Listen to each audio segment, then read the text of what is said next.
Something really bad happens to your brain when you watch short form content. And so 99% of the short form videos that you see in your feed, whether this is on Instagram, YouTube, or TikTok, or wherever else people watch short form content these days, you're seeing viral content. In order for something to go viral, it has to produce an emotion. And so what this means is that the bulk majority of short form videos that you see invoke an emotional response in you. The reason that short form content is so damn addictive, and the reason why you can just scroll for hours and hours and hours without even noticing the time going by, there's probably not much else on the planet that you can do for hours and hours and hours without noticing time's going by, is because what it does is it invokes emotion.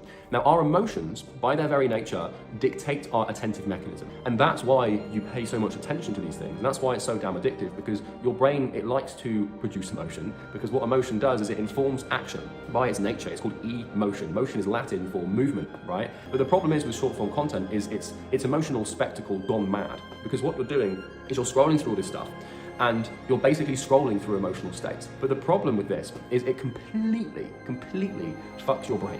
And it fucks your emotional intelligence, your EQ, your emotional quotient, which is the measurement of your emotional intelligence. This was defined by Daniel Goleman. He kind of wrote the book on emotional intelligence. When we talk about emotional intelligence, most people think it's about empathy, and it's about your ability to understand and relate to people and talk to them, and your social skills. And that is a large proponent of EQ and of emotional intelligence. But the other component of EQ and emotional intelligence is to do with your ability to control your impulses and your ability to become aware of your emotions and control them and manage them.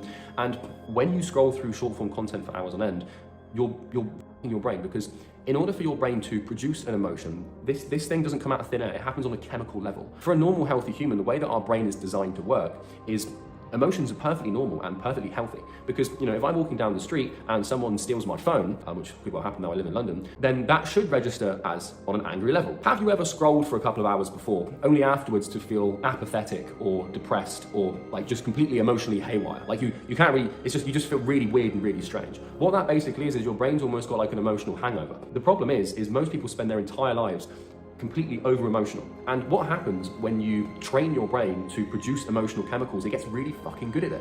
And this is how you become sensitive. And the reason that so many people these days struggle with depression, anger issues, ODD, ADD, anxiety, and all these other acronyms that terrify me, there's so many acronyms these days for mental health, it's actually quite scary, it's because people can't control their emotions, because their emotions control them because they produce so many.